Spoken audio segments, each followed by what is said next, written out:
Shalom, selamat pagi, salam sejahtera untuk kita semua. Puji Tuhan, kita berjumpa kembali dalam sarapan rohani Galang Ninggyang Abian Base, Kamis 30 Desember 2021. Sebelum kita mendengarkan dan merenungkan firman Tuhan, mari kita datang kepada Tuhan di dalam doa. Mari kita berdoa. Tuhan Allah Bapa kami yang ada di dalam kerajaan surga yang mulia, pada pagi hari yang indah ini ya Tuhan, kami datang menghadap hadirat-Mu yang kudus. Kami bersyukur atas pimpinan dan penyertaan Tuhan. Semalam kami boleh lalui dengan baik. Semua itu oleh karena kasih dan kemurahan Tuhan di dalam kehidupan kami. Dan pada pagi hari ini ya Tuhan, kami hendak merenungkan dan mendengarkan akan kebenaran firman-Mu. Kami mengundang biarlah kuasa Roh-Mu yang kudus hadir di dalam persekutuan kami pada pagi hari ini. Biarlah kami boleh memahami, mengerti apa yang menjadi firman-Mu di dalam kehidupan kami setiap hari. Bapa di surga, inilah doa kami Tuhan yang kami naikkan hanya di dalam nama Tuhan kami Yesus Kristus. Amin.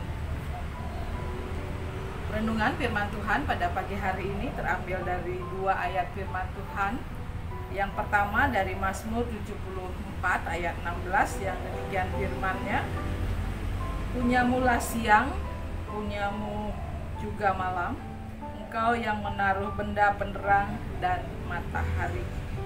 Dan di dalam Roma 13 ayat 12 sampai 13, marilah kita menanggalkan perbuatan-perbuatan kegelapan dan mengenakan perlengkapan senjata terang. Marilah kita hidup dengan sopan seperti pada siang hari, jangan dalam pesta pora dan kemabukan, jangan dalam percabulan dan hawa nafsu, jangan dalam perselisihan dan iri hati. Tema firman Tuhan untuk pagi hari ini adalah hiduplah dalam Kristus. Bapak Ibu yang dikasihi Tuhan, pada zaman Paulus, orang-orang Romawi memiliki kehidupan yang sangat buruk. Kebiasaan foya-foya, mabuk-mabukan, dan kehidupan seks yang tidak benar menjadi sesuatu yang biasa. Orang-orang percaya Tuhan tinggal di tengah lingkungan yang seperti ini. Tiap-tiap hari mereka melihat tingkah laku penuh dosa dari orang-orang tersebut. Dan bahkan orang-orang yang sudah percaya Tuhan, ada yang ikut dalam perbuatan dosa yang sedemikian. Sangat mudah untuk terlibat dalam dosa-dosa tersebut. Bila tiap-tiap hari orang-orang sekeliling mereka melakukan hal-hal tersebut, maka kemungkinan hal-hal tersebut tidak lagi dianggap dosa. Cara iblis menggoda kita untuk berbuat dosa, yang pertama dia akan menyatakan bahwa apa yang dikerjakan itu bukan dosa. Bukankah semua orang juga melakukannya dalam tanda kutip tadi? Lalu kemudian iblis akan mengatakan bahwa kalaupun itu dosa, hanyalah dosa kecil. Dan cara yang ketiga yang dilakukan iblis dengan mengatakan bahwa kita sanggup berhenti kalau mau. Ketika seseorang masuk dalam tipuan iblis, ini barulah ia mengerti bahwa dosa itu sangat merusak dan jauh lebih besar dari kekuatan kita untuk menanggalkannya. Menghadapi lingkungan yang penuh dosa, orang-orang percaya di Roma perlu kekuatan dari Tuhan. Inilah sebabnya mengapa Paulus menulis bagian ini. Kalau kita lihat di dalam ayat 12, Paulus mengatakan, hari sudah jauh malam, telah hampir siang. Sebab itu marilah kita menanggalkan perbuatan-perbuatan kegelapan dan mengenakan perlengkapan senjata terang. Paulus menggambarkan bahwa kita yang harus menanggalkan kehidupan lama kita sebagai hari sudah jauh malam. arti dari hari sudah jauh malam, yaitu malam sudah hampir berakhir atau selesai, dan siang hari sudah mulai mendekat, maka kita harus menanggalkan perbuatan kegelapan kita dan mengenakan perlengkapan senjata terang. Perbuatan kegelapan di dalam ayat 13 dikatakan, jangan dalam pesta pora dan kemabukan, jangan dalam percabulan dan hawa nafsu, jangan dalam perselisihan dan iri. Hidup sebagai anak-anak terang yang berpusat pada Kristus. Cara kita menanggalkan kehidupan lama kita adalah dengan memfokuskan arah hidup kita kepada Kristus. Ketika hidup kita diarahkan kepada Kristus, maka secara otomatis kita tidak lagi menginginkan hidup berdosa. Karena hidup kita akan diarahkan kepada kekekalan, kesucian, dan keagungan. Di sini kebenaran Allah menjadi fokus penting kita ketika kita mau menanggalkan perbuatan kegelapan. Ketika seseorang tidak kembali kepada kebenaran Allah, maka ia tidak akan pernah mampu menanggalkan perbuatan kegelapan. Dalam ayat 12, Paulus mengatakan, marilah kita menanggalkan perbuatan kegelapan.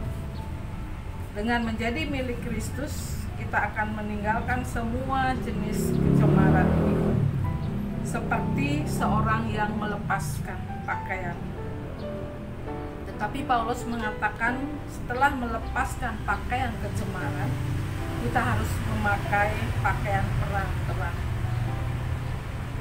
Kenakanlah senjata terang Kristus, penyelamat kita, dan Roh Kudus menyucikan kita. Ini berarti kita harus berjuang untuk hidup suci.